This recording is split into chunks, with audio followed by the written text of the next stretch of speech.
శ్యామం సంస్థాపనం ప్రణాడ్యం వారాహి సంధ్యం ప్రణతోస్మి నిత్యం.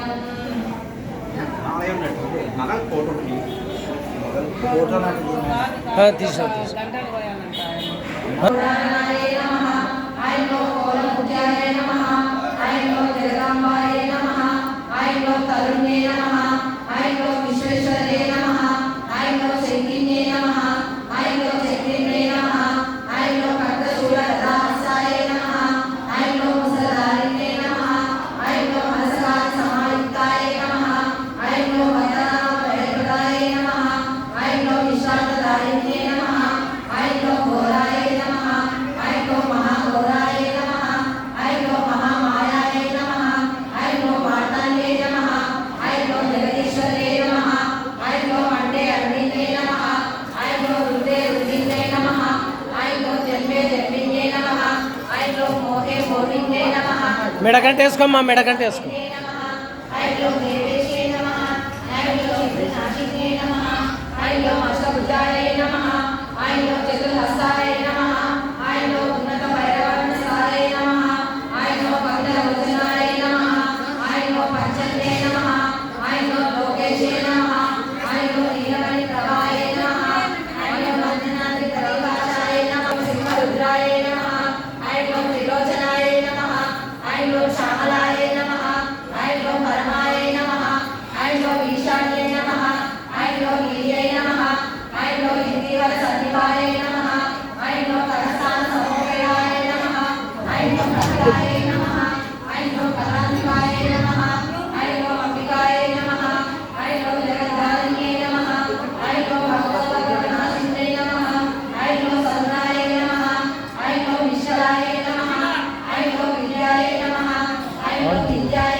నిమ్మకాయలు ఎవరు తెచ్చింది దేవుడు?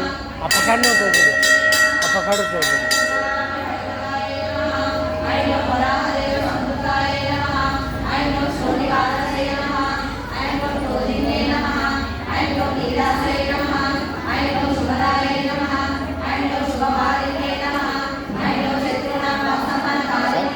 షుగర్లెస్ టీ ఎక్కడ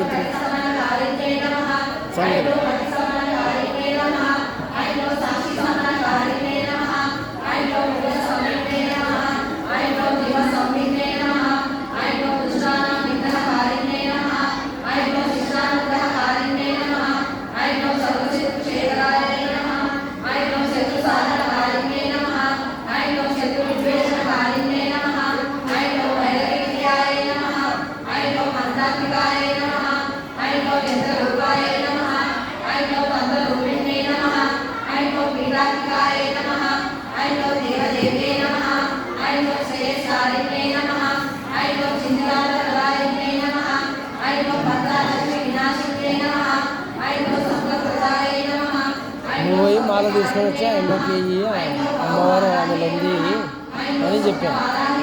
చెప్తే తెచ్చి చేతికిస్తే అవి లోపల వేసుకున్నాను. అక్షంతలు తీసి నెత్తిన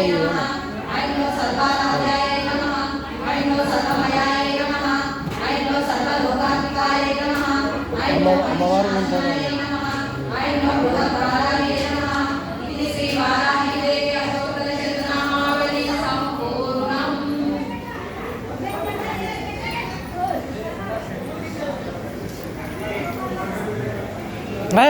ఉండను తల్లి. అయ్యో చాలా ప్రీతికరమైనది అమావాస్య.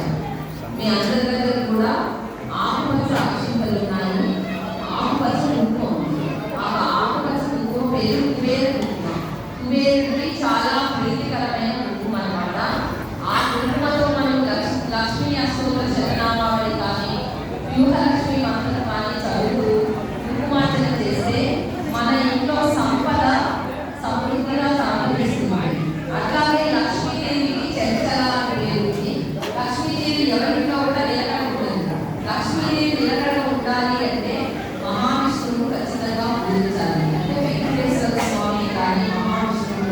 చూపిస్తే లక్ష్మీదేవి ఆ ఇంట్లో నిలకడ ఉంటుంది.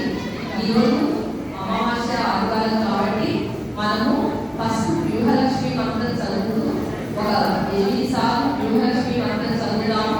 ఆ ఆకుపచ్చ అక్షింతలు సీజన్లో తీసి ఇంకొక ఖాళీ ఆకులో పెట్టుకున్నామా, మీ దగ్గర సీజన్లో తీసి ఇంకొక ఆకులు ఇచ్చినారు కదా, ఇంకొక ఖాళీ ఆకు సీజన్ దాన్ని పెట్టుకోండి.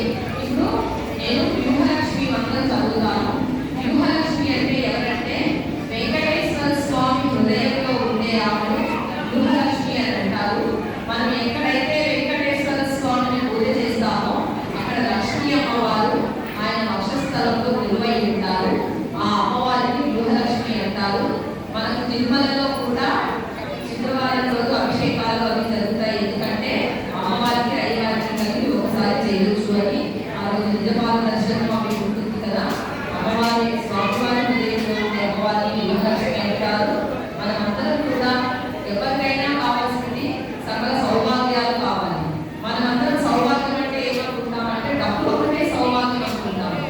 కాదు, మనము సంతోషంగా ఉండడం ఒక సౌభాగ్యం, పిల్ల పాపలు చల్లగా ఉండి నచ్చిన చదువుకోవడం ఒక సౌభాగ్యం, మన ఇంటి నిండా ధనం సమృద్ధిగా ఉండడం సౌభాగ్యం, మన ఇంటికి వచ్చిన అతిథికి కడుపు నిండా అన్నం పెట్టడం కూడా ఒక సౌభాగ్యం. అందుకే లక్ష్మీదేవులు కూడా అష్టలక్ష్మిలు ఉంటారు.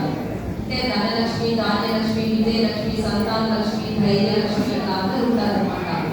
8 లక్షలు అందరు లక్ష్మి పోయినా మన దగ్గర ధైర్యలక్ష్మి ఉంటే 7 లక్షలు మన వెనక్కి వచ్చేస్తారు. ధైర్యలక్ష్మి కనుక ముందు వెళ్ళిపోతే మిగిలిన 7 లక్షలు నిలబడదు. కాబట్టి ఎప్పుడైనా ఏ మనిషి అయినా కష్టాలు వచ్చినప్పుడు ధైర్యాన్ని కోల్పోకుండా దేవుణ్ణి ప్రార్థించి మన సాయశక్తులా మనము కష్టపడి మనకు చాతకానప్పుడు దేవుడికి శరణాగతి వేడుకుంటే ఆ దేవుడు ఖచ్చితంగా మనకు విజయాన్ని ఇచ్చి పూర్వ వైభవాన్ని ఇస్తాడు. కాబట్టి ఈరోజు మనం అందరం కూడా ముందుగా వ్యూహలక్ష్మి మంత్రంతో ఆకుపచ్చ అక్షింతలతో చేయండి. తర్వాత లక్ష్మీ అష్టోత్తరం ఆ ఆకుపచ్చ కుబేరతో అర్చన చేస్తున్నాం. ముందుగా వ్యూహలక్ష్మి మంత్రాన్ని చదువుతాం. అందరూ కూడా శ్రీ మహా